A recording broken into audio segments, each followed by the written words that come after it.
Hello and welcome back to the channel. Today, due to the few times and the need to test two bands for Lion Rampant, we are going to play a mission between the Anglo Danish and the Scots.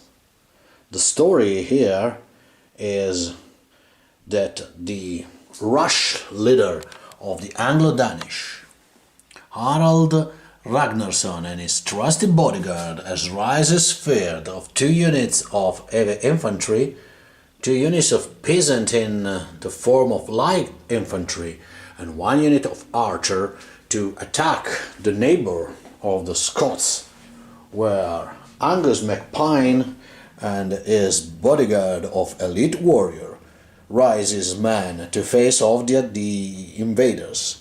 2 units of heavy infantry, 1 unit of archers and 2 units of skirmisher will try to face off the invaders. The battle here today is blood-filled, and so very pretty simple. Clash in the middle, kill the enemy warlord, or if no one has killed in this way, at the end of the game, glory is won by destroying the enemy unit and add them to a small amount of point. 5 glory point if the enemy warlord is destroyed, 3 glory point, victory point, call whatever you want, plus 1 for every routed unit. Angus MacPine has paid for the threat commanding, while Harald try the luck and get rush, so his unit of elite infantry of 2 and Danish axis gain wild charge. And that's it for the deployment and for the band. Now moving in turn 1 and back for the cap at the end of any turn, or something interesting happen during the turn itself. The first turn is going pretty uneventful. 1 shout to take the order from the light infantry from Harald, make all the its unit move. The same here. The skirmisher is moving forward and the rest of the Scots army is taking their position to face the Anglo Danish, which is advancing. Now the Scots and the next turn plan to move in a defensive position and hold it until the enemy leader is in sight. And that's it for the first turn, as I said, pretty uneventful moving forward. The Anglo-Danish turn is ended quickly because the archer failed to activate after the light infantry and 1 of the heavy infantry and the lord is moving forward. The Scots turn have no problem. 1 casualty taken by this unit from the archers, but they pass their morale. The same is here by this skirmisher. This skirmisher here take no casualty and no hit at all into the bodyguard of the warlord. The rest of the infantry has moved in according to the order. And I made a change just before the game began. I dropped the commanding, which I forgot that it cannot use it to make reroll for the skirmisher, so is useless for my plan. I take a strongbow and braveheart from 1 point each, so it's harder to kill into the challenge in any case, and can order a shooting unit to shoot for free, which is quite better, even this list is not a really shitty one. So that's it for the second turn. Moving on a third turn for the Anglo-Danish. Anglo-Danish is quite reluctant to move. Just this unit gain the hilltop, then the brave of the brave fail their activation, and this unit need the reroll from Harald. So with the second activation, the Anglo-Danish stop their move again. And this advantage, the Scots will take position with their heavy infantry in front of them, the skirmisher, and the shooting from this unit take 1 casualty from the light infantry in front of them, and the shooting from the archers take 1 casualty from the heavy infantry in front of them, but both pass their morale. And now we'll see if finally the Anglo Danish can try to make a battle line and start up this battle, or will still take a casualty from the shooting unit and achieve nothing at all. The Feud take some action this turn, but not enough. It's a very, very frustrating turn for the Anglo-Danish, a very frustrating battle. Both this unit take the shield wall, the token represent the shield wall, but with a double tree and a double tree, again the Anglo-Danish Oscar failed to activate. And the Scots, no one need to move, but the heavy infantry going to shield wall as well. The archers activated for free and take one casualty from the heavy infantry of the Anglo-Dane here. One other casualty is taken by the successful activation for fire from this skirmisher. The only failure is at that moment this unit of skirmisher with fail with a double one to activate to skirmish, but with no Anglo-Danish into the no Anglo-Danish nearby. It doesn't matter, they want to move slightly. Try again. Harald, frustrated by this situation, is going to kick his Oscar forward. We'll see if managed to do it. Finally, with the scream of their leader, the Anglo-Danish take what looks like a battle line. This unit advance in shield wall. The Oscar move forward. That unit of light infantry take the shield wall, and the archer take a position while the last heavy infantry is moving forward. For the Scots, no more movement than this unit of skirmisher, which move within the charging distance of the Oscar, barely. So if they manage to succeed into the evade, they can flee from them, and they shooting very, very well, but thanks to the shield wall, they take just one casualty. If only they shoot at the light infantry, they take two. They pass their morale test, but they are slow, they are numbered down. And now, at the beginning of the turn, the Oscar, which has rush, need to test for wild charge into the skirmisher. So they fail, so they are not obliged to charge at all, and they probably won't try, but enter into a decent battle line for the coordinated attack later on to the Scots line and back when everything is over at the end of the turn. The pressure mounted towards the Scots, and then make the archers roll poorly, cannot take either 3 hits on this one, so no casualty is caused. The Oscars move forward but stay outside the 12 inches because we are going to play the campaign that is incoming with no secret list, just everyone know everything. For me makes sense that Harald stay outside the 12 inches from Angus, which is Braveheart, and he needs 6 to hit in duel, and so because the game is over if the leader is dead, Angus is not a stupid Anglo-Danish leader, then he stays outside. It's heavy infantry move forward, the light infantry in shield will move forward, and the Scots did nothing because they tried to shoot and fail with a double one, too far away to the roll. So the turn is over, and now at the beginning of the turn it's again Angus, which need to test for his wild charge, and the closest unit is still the skirmisher. This time it failed, so it must charge the skirmisher, and the skirmishers will try to evade on a 7+, which miserably fail, so they hit on a 6. They will probably be slaughtered by the Anglo-Danish with charging in. So we'll see if they kill everything I show you. 12 attacks on a tree with armor of 1. Ooh, it's a poor roll. Maybe someone could survive. No, 6. They are all dead. They are slain on the spot by the Anglo Danish axes. Now proceed with the turn and see if sentinels happen. So the Anglo Danish turn is over. They slain the skirmisher, the poor skirmisher on the table, and it's entered into 12 inches from Angus during this maneuver.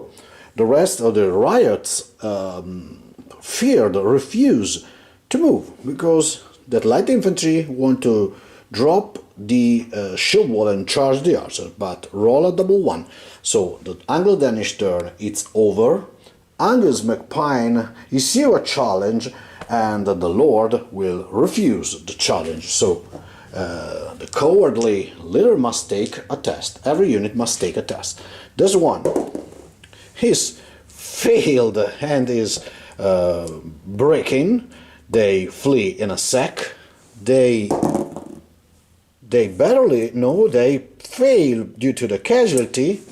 This one, 7 less 3 is 4. They stay where they are.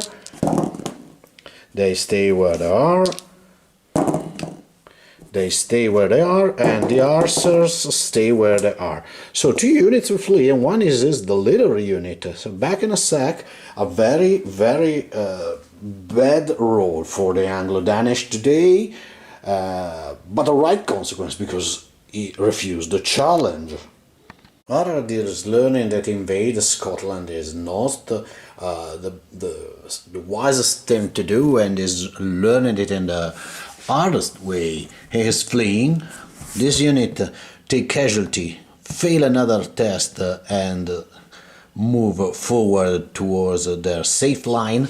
But this unit that was here take 2 more casualty from the archers, fail its morale, completely rolling a 3, and is completely routed, wipe out. So this is the beginning of the Anglo-Danish turn, which means at first to see if the game is still 1, 2, 3, 4, 5. On a 6 the game is over. It's not over yet. Now it rally to them. Yes, they rally without destroy any model, please. They rally, and then that they are fleeing with a 10 minus 2, 6 is a 4, so they rally. The fear of their master is worse than the fear of their life, so they rally. But the Anglo-Danish line is battered because they lost 1 unit. One is on the 50%, and they are far from take any serious casualty against the Scots. Now moving to the rest of the Anglo-Danish turn and see if the Scots roll a 6, because they are also on 5 units on the table. At the moment they are equal because both of them has lost a unit, so the damage must be done as quick as possible because the game is quite over in a way or another. So in the Scots turn they do not roll a 6, so they can play again. This unit failed their courage test when take another casualty from fire, and then this unit of Scotsmen break their shield wall and charge into the rear of the fleeing unit. And I made the other movement just to save that roll of the die for you. This movement slightly move on the right, and the skirmishers try to skirmish, but they are outside range for a pinch of an inch, so they shoot nothing. Now they are going to attack this battered unit which are fleeing. They hit on a 5. 1, 2. They do not make any single casualty. Very well, Scotsman, very well. Now they reply on a 6. they also do nothing, so no further casualty. The attacker fall back. It's a very poor roll, but hey, it is what it is. They fall back, and that's end the Scots turn. They fall back of their movement. They move 3 inches away. Let me double check. 3 inches away, okay, and beginning the Danish turn, which do not end. They will try to rally this one. A 7 minus, they lost 4.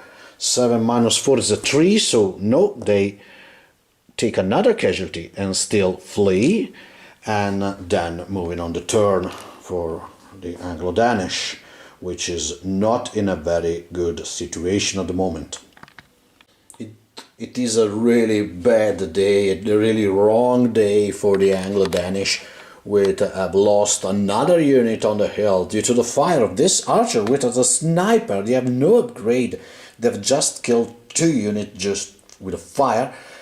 The Scots take the shield wall there, and that's it, because the archers fail to move, and this stop the Anglo-Danish turn. A really frustrating battle for the Anglo-Danish this time, which are now roll a 5 or 6 to end the game, but it's not at the end of the game, so we'll see. They managed to kill something and return up into the game, because at the moment they are down by 1 point. We'll see in a sec. Stubbornly, the Anglo-Danish move forward with what remain. Everything this turn activate, everything rush forward, try to catch up with the Scots. They enter into the range of a charge. It's not an easy one, but they hit on a 3 if they charge. They are in shield wall, defend on a 4, and have a 4 of armor. It and hard not to crack an infantry in the shield wall without flanking possibility, but the Anglo-Danish have no more option, the same as for that unit here that can charge this unit here. But before this, we'll see if this is the last turn of the game on a 5+. Yes, it is. So if the Danish need to get point right now. So this is the last turn, and Harald and his Oscar finally charge a juicy target, but a hard target. 12's attack, hitting on a 3+. For every 4 hit, one of the Scotsmen die. Okay. 2 Scotsmen fell under the Danish axis with crush the shield wall, but they reply with 2 attack, hitting on a 4. The same for every 4 hit, 1 Oscar die. 2 Oscar die, so as predicted, not a very powerful game. 2 Scotsmen die, 2 Oscar die. It's a draw, and Oscar fell back 3 inches. And that's it for this attack. And down. Desperate try, that unit tried to charge this one. They succeed in charging. They can also charge this one, but it's pretty the same condition as before, so they will try here. Not enough casualty on the other one, so try a better luck than their master, but they hit on a 5 in attack, so defender will be in better position. So for every 4 5+, it's 1 Scotsman dead. So 1, 2, 3, 4, 5. So 1 Scotsman dead. It is a cock, but it doesn't matter any difference. So 1 Scotsman is dead. They reply for every 3 4+. It's Anglo Danish dead. So 1, 2, 3, 1, 2. It's another draw. Scots drew poorly, so 1 dead per part, so 1 and 1, and they fell back 3 inches and lost their shield wall. So this is essentially the end of the melee. The movement, the light infantry will try to move, the archers are 18 inches from that unit, will try to shoot. We'll see at the end of the game, or the other turn, if they get anything. Before to move to the archers, I'm forgetting the courage test, and again the Askar failed it and fled. Now they are in running, and they are within 6 inches from this unit here. I proceeded, the archers failed to activate as usual, so they did nothing for the entire game. Moving to the Scots last turn, they shoot to the light infantry and fail to do anything. They shoot to this heavy infantry or take 1 casualty, but they pass their morale. Now they have 2 choices: to try to kill the warlord. They need a 5+, maybe a 6, let me double check. Heavy infantry attack is a 6, so it's not 5 is enough, but it can reroll for the warlord and succeed in charging. The heavy infantry, led by a very correctful model, is clearly one William Wallace, so it is a good human for this melee. They charge the invaders and are going to fight. To have attack, hitting on a 5. No dead. Not an Askar dead, but the Askar defend on a 6. So see, 1, 2, 3, 4, 5. The Askar kill 1 Scotsman, which now the unit needed to test. 5 minus 3 is 2, so the Scotsman fled as well. They flee as well, but the game is over because it's the last activation of the turn. So they flee, no good omen at all. They act poorly, and the Askar, even hitting on a 6, defend themselves. But the game is over, so are 3 points each for the block failed because no of the leader is killed, and 2 units are destroyed from the Scots, and just 1 unit is destroyed from the Anglo Danish. So in the end is a 5-4 for the Scots, and taking account the entire game, the Anglo Danish have a very good list and a very poor roll of the dice. They end 6 or 7 times their turn before can really do something. They failed to did anything with the archers, which came into action once in the game and did nothing. And for the rest, the Askar is a fearsome unit, as well as the unit of Angus, which do not need to take action in this game. Maybe is not the best testing battle, but in the perspective of the Scots, it was a very fun game. A little bit frustrating for the Anglo Danish, but that's it. And that's it for the game of today. Thank you for watching. I hope to see you as soon as possible. Bye bye.